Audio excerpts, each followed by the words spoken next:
Hello guys, तो आप सबका स्वागत है मेरे यूट्यूब चैनल में। तो हम एनालिसिस करने जा रहे हैं निफ्टी और बैंक निफ्टी का। स्टार्ट करेंगे बैंक निफ्टी के साथ। तो बैंक निफ्टी में हम पहले वीकली टाइम फ्रेम में जाएंगे, फिर जाएंगे डेली, फिर आवर्ली और फिर 15 मिनट में आके मंडे के लिए ट्रेड डिसाइड करेंगे। तो हमें देखने को मिल रहा है कि मार्केट यहाँ से आता हुआ इस तरह से प्राइस एक्शन बनाते हुए यहाँ आया। अब आने के बाद यहाँ कैंडल आके इसको यहाँ तो नीचे आ जाना चाहिए था, बट इस जगह पे इसने पूरा वीक हॉल्ट लिया। यहाँ पे कई मूवमेंट नहीं दिया, यह मार्केट इतनी छोटी सी रेंज के अंदर पूरा हॉल्ट लिया है। तो हॉल्ट कब लेता है मार्केट? किसी भी साइड बड़ा मूव देना होता है तो। और ये एक डोजी पैटर्न है, और डोजी पैटर्न अपने एक रेजिस्टेंस एरिया के आसपास बनी है। ये पहले सपोर्ट था, अब रेजिस्टेंस है। तो ये रेजिस्टेंस एरिया को अगर ब्रेक करके ऊपर साइड चला गया तो फिर हम यहाँ से एक ऊपर साइड का मोमेंटम देखने को मिल जाएगा, और यहाँ से हमें 43,000 के आसपास हमें देखने को मिल सकता है आने वाले इस वीक में। और फिर अगर ये इसके नीचे निकल गया तो फिर हमें ये वापस से 39,000 या 39,500 के आसपास हमें देखने को मिल जाएगा, इस लेवल के आसपास तक का। तो इस अगर जब तक इस डोजी में रहेगा इस वीक में हम थोड़ा अवॉइड करेंगे। जब भी ये डोजी के बाहर निकलेगा तब हम ट्रेड लेंगे। ये हमें करना है, क्योंकि इसके बीच में फिर मार्केट वॉलेटाइल देखने को मिल सकता है बहुत ज़्यादा। तो हमें थोड़ा अवॉइड करना है, और एक रेंज भी है जो मैं आपको आगे बता दूंगा। फिर आ जाते हैं डेली टाइम फ्रेम में। हमें क्या देखने को मिल रहा है?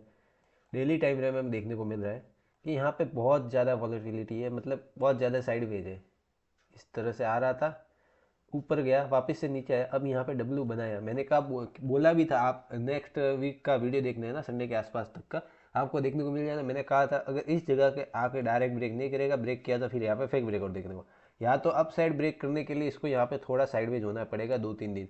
तो ये लगभग 5 दिन, ये अभी एक हफ्ता पूरा यहाँ पे साइडवेज हो गया। अगर देखें तो एक हफ्ता पूरा साइडवेज हो गया इस रेंज के बीच। मार्केट ऊपर गया, नीचे आया, ऊपर गया, नीचे आया, ऊपर गया, तो इस तरह से साइडवेज हो गया है। तो अब इसके ऊपर निकलेगा जब भी है इसके ऊपर, तो फिर हमारा डायरेक्ट पहला टारगेट 42,000 देखने को मिल सकता है आने वाले दिन, 1-2 दिन में। और 42,400 के आसपास भी हमें देखने को मिल जाएगा जब ये इस रेंज के ऊपर निकलेगा तब। और अगर इसके नीचे आ गया तो फिर वापस से हमें एक फॉल देखने को मिल सकता है, और हमें एक 39,000 या 40,000 के आसपास तक का टारगेट देखने को मिल सकता है आने वाले दिनों के लिए। ये भी हो सकता है, बट यहाँ पे एक रेंज बनाया है जो कि यहाँ पे एक ट्रेंड लाइन भी बन रही है, एक ऐसी ट्रेंड लाइन बना है। तो ये एक ऐसी ट्रेंड लाइन बन रही है, और यहाँ पे ये इस तरह का जोन। तो ये मार्केट करता करता फिर यहाँ पे एक ब्रेकआउट देखने को मिल सकता है। अब आ जाते 1 घंटे के टाइम फ्रेम में देखें तो भी हमें एक यहाँ पे पैटर्न देखने को मिल रहा है, जो कि एक अपसाइड ब्रेकआउट का पैटर्न होता है, ये इस तरह का। तो मार्केट आ रहा है, आने के बाद अब यहाँ पे रुक रहा है। तो मार्केट यहाँ से अगर इसके ऊपर निकला तो फिर हमें एक 42,000 तक का टारगेट देखने को मिल जाएगा। इसके ऊपर फिर 42,200 या 300 के आसपास हमें अपसाइड देखने को मिल सकता है। इस तरह से मार्केट अपसाइड जा सकता है। और स्टैंड लाइन का ब्रेकआउट दिया तो स्लो एंड स्टडी नीचे आएगा। हम अग्रेसिव सेल करेंगे इस लेवल के नीचे, या 41,000 के नीचे हम अग्रेसिव सेल करने के लिए देखेंगे। उससे पहले मार्केट थोड़ा सा बाय ऑन डीप रह सकता है, या फिर सेलिंग भी आएगी तो बहुत स्लो एंड स्टडी आएगी। और हम बाइंग कब करेंगे? इस लेवल 41,700 के ऊपर अगर निकला तो फिर हमें एक 42,000 तक का टारगेट देखने को मिल सकता है। अब आ जाते हैं 15 मिनट में। एक साइडवेज देखने को मिल रही थी 1 घंटे के टाइम फ्रेम में, और कोई भी प्राइस एक्शन नहीं है। तो हम इस तरह से अब चलते हुए देखते हैं हमें 15 मिनट में कैसे ट्रेड करनी है। अब यहाँ से हमें एक अगर देखें इस तरह की ट्रेंड लाइन देखने को मिल रही है, उसको आप बाद में परफेक्ट बना लेना। और ये एक इस तरह का लेवल है। तो अब यहाँ पे अगर इसी रेंज के अंदर खुलने के बाद इस एरिया के आसपास आधा घंटा 15 मिनट रुक जाए, रुकने के बाद यहाँ पे एक ब्रेकआउट देगा, तो फिर हम इस यहाँ पे एक एंट्री ले सकते हैं, और हमारा टारगेट होगा 42,000 तक के आसपास तक का। और फिर यहाँ पे थोड़ी देर रुकने के बाद ऊपर गया तो 4250 के आसपास देखने को मिल सकता है। और अगर डाउन साइड जाना इसको, तो इस एरिया के आसपास आने के बाद 41,478 के नीचे निकल रहा है, तो हमारा डाउन साइड के लिए टारगेट होगा 41,300 के आसपास तक का। इसके नीचे जा रहा है तो 41,120 के आसपास देखने को मिल सकता है, और भी नीचे आया तो 40,963। हम छोटे छोटे सेल साइड एंट्री देख सकते हैं, क्योंकि बड़ा टारगेट हमें देखने को नहीं मिलेगा। क्योंकि आपको यहाँ पे सपोर्ट देखने को मिल रहा है, यहाँ पे सपोर्ट देखने को मिल रहा है, फिर यहाँ पे वापस से सपोर्ट है। तो इस तरह से सपोर्ट और छोटे छोटे सपोर्ट है, तो हम और छोटे छोटे टारगेट लेते हैं चलने फिरने। अगर आपको बड़ा टारगेट चाहिए तो यहाँ पे एक फेक ब्रेकआउट बनाना है, तो फिर बड़ा टारगेट आपको सेलिंग साइड मिल सकता है।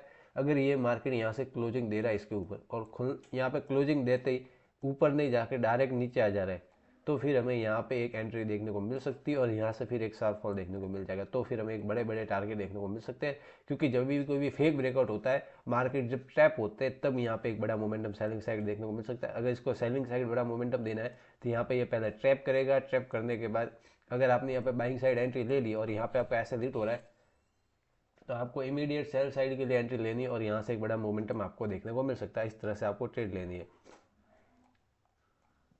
और अगर इसी रेंज के अंदर छोटी छोटी सेलिंग दे रही है तो हमें यहाँ पे एक देखना है, यहाँ पे अगर इसके नीचे आ रहा है तो फिर हम एक छोटी एंट्री ले सकते हैं और 41,300 तक का टारगेट लेंगे। यहाँ पे थोड़ी देर रुकने के बाद इसको ब्रेक डाउन दिया तो 41,120 के आसपास देखने को मिल सकता है। इस तरह से हम प्लान करेंगे।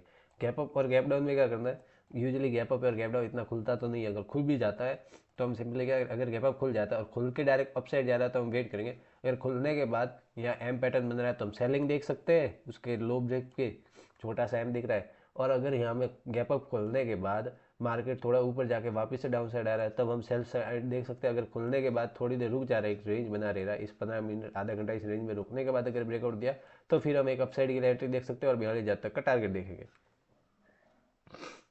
अगर गैप डाउन खुल जाता है तो क्या करेंगे, अगर गैप डाउन खुल जाता है तो हम वेट करेंगे प्राइस एक्शन का, क्योंकि गैप डाउन में अंदर सपोर्ट एंड रेजिस्टेंस दोनों एरिया पास पास में ही है, तो मार्केट थोड़ा यहाँ पे फिर वॉलेटिलिटी क्रिएट करेगा। तो हम थोड़ा अवॉइड करेंगे ट्रेड लेने के लिए, या एक प्राइस एक्शन अच्छा खासा हमें देखने को मिलेगा हायर लो या हायर लोअर लो का, तो उसके हिसाब से हम ट्रेड करेंगे।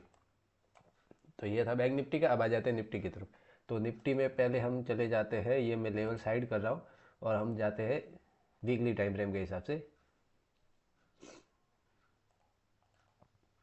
वीकली टाइम फ्रेम में हमें देखें तो मार्केट निफ्टी थोड़ी सी स्ट्रांग दिख रही है। हमें एक स्पिनिंग टॉप कैंडल देखने को मिल रही है जो कि थोड़ा बुलिश साइड में है। तो यहाँ पे ये एक अपने इस एरिया के ऊपर भी क्लोज दे दिया है। तो यहाँ पे अगर इसके ऊपर निकल रहा है तो फिर हमें 18,200 के आसपास देखने को मिल जाएगा। इमीडिएट जो भी रेजिस्टेंस एरिया वो 18,200 के आसपास तक का है। ये इसके ऊपर निकला तो फिर यहाँ से मोमेंटम वापस देखने को मिल जाएगा, क्योंकि यूजुअली मार्केट इतना बड़ा मोमेंटम किया है डाउन साइड फिर अप साइड, तो मार्केट को एक हॉल्ट चाहिए किसी भी साइड जाने के लिए। भी इसको डाउन जाना चाहिए था तो भी हॉल्ट चाहिए था, और अप साइड जाना था तो भी एक हॉल्ट चाहिए था, जो कि हॉल्ट हमें इस हफ्ते देखने को मिल गया। इसलिए हमने इस हफ्ते कुछ ज़्यादा ट्रेड भी नहीं ली। अब आ जाते हैं डेली टाइम फ्रेम में क्या दिख रहा है। डेली टाइम फ्रेम में मुझे एक पैटर्न टाइप का दिख रहा है कि यहाँ से ये मार्केट धीरे धीरे ऊपर जा रहा है और यहाँ भी एक ऊपर जा रहा है। तो इस तरह का यहाँ पे श्रिंक हो रहा है। अब यहाँ पे ये धीरे धीरे ऊपर जा रहा है तो यहाँ से एक डाउन साइड आने का ये पैटर्न मुझे बता रहा है। फिर देखते हैं कि मार्केट में मोमेंटम कैसा देता है। अगर यहाँ पे रुकने के बाद फिर इस तरह से मोमेंटम दे देता है तो यहाँ पे फिर यहाँ पे एक अच्छा खासा अपसाइड वापस से मोमेंटम आ जाएगा, क्योंकि पैटर्न फेल भी होते हैं। तो ऐसा जरूरी नहीं है कि हर पैटर्न आपको काम करता है वो देखने को मिल जाएगा। तो हमें दोनों पॉसिबिलिटी सोच समझ के चलनी पड़ती है। मार्केट में यहाँ पे हायर लो चल रहा था, फिर यहाँ पे साइडवेज रेंज बना दिया। अब यहाँ पे अगर थोड़ी देर साइडवेज बनने के बाद अब अपसाइड मोमेंटम दे दिया तो फिर ये 18,000 या उसके ऊपर भी जाता हुआ देखने को मिलेगा। 15 मिनट में ट्रेड डिसाइड करते हैं। 1 घंटे में इतना कुछ ज़्यादा देखने को मिल नहीं रहा है, क्योंकि मार्केट थोड़ा चौपी हुआ पड़ा है। तो हमने ये लेवल्स जो बनाए हुए हैं इसमें हमें मुझे देखने को मिल रहा है 2-3 दिन से इसी रेंज के बीच में था मार्केट, इस रेंज के बीच में था। रेंज के बीच रहने के बाद अब इस रेंज के बीच में यहाँ से लेके जो ये रेंज बनी है, इस रेंज के बीच में कुछ भी एक्टिविटी होती है हम ट्रेड का नहीं करेंगे। एक भी ट्रेड या एक भी ऑर्डर एग्जीक्यूट नहीं करेंगे। यहाँ में जैसे शूटिंग स्टार देखने को मिले हम एंट्री नहीं लेंगे, क्योंकि अब यहाँ पे वॉलेटिलिटी क्रिएट करेगा। यहाँ थोड़ा आएगा फिर ऐसे जाके ये इस तरह से क्रिएट करेगा। तो आपको ट्रेड नहीं लेनी। आपको ट्रेड कब लेनी है, जब इसके ब्रेकआउट या ब्रेकडाउन देखने को मिले। तो अगर ये इसके नीचे चला गया 17,786 के नीचे कैंडल क्लोज मिल गए हमें 15 मिनट के, हम सेल साइड की एंट्री देख सकते हैं। हमारा टारगेट 17,700 का पहला होगा। इसके नीचे आ रहा है तो 17,650 के आसपास देखने को मिल सकता है। और अगर अपसाइड जा रहा है तो कब देखेंगे एंट्री, अगर इसी रेंज के अंदर खुलने के बाद 17,900 के ऊपर 15 मिनट की कैंडल क्लोज होगी। अगर यहाँ पे थोड़ी देर थोड़ा साइडवेज होने के बाद रेजिस्टेंस एरिया के आसपास, तो हम अपसाइड एंट्री देख सकते हैं और हमारा टारगेट होगा 17,968 रुपये तक का। इसके ऊपर थोड़ा एक मोमेंट होने के बाद निकल रहा है तो 18,023 के आसपास तक का हमारा फाइनल टारगेट होगा। इससे ज़्यादा हम टारगेट नहीं लेंगे, क्योंकि विक्स भी 12 के आसपास आ चुकी है। तो मार्केट फिर यहाँ पे छोटे छोटे मूव देगा, तो उस हिसाब से छोटे छोटे टारगेट बनाते हुए चलना मार्केट में। गैप अप और गैप डाउन में क्या करना है, गैप अप और गैप डाउन में क्या करना है, आपको सिंपली देखना है। अगर गैप अप खुल जा रहा है और खुलने के बाद थोड़ा एक रेंज बना रहा है तो हम अपसाइड के लिए एंट्री देख सकते हैं। अगर खुल के डायरेक्ट अपसाइड जा रहा है तो हम सेकंड हाफ के आसपास फिर एक सेल साइड एंट्री देख सकते हैं, अगर कोई भी पैटर्न बना के डाउन साइड आ रहा है तो। अगर गैप डाउन खुल रहा है तो फिर ऐसे बैंक निफ्टी जैसे वॉलेटाइल हो सकता है, तो सिंपली आपको प्राइस एक्शन का ही वेट करना पड़ेगा। यहाँ पे कोई भी हमें डायरेक्शन देखने को नहीं मिल सकती, यहाँ पे वॉलेटिलिटी क्रिएट होगी। तो ये था निफ्टी और बैंक निफ्टी का एनालिसिस। अगर वीडियो पसंद आया तो वीडियो को लाइक कर देना और डेली एनालिसिस के लिए सब्सक्राइब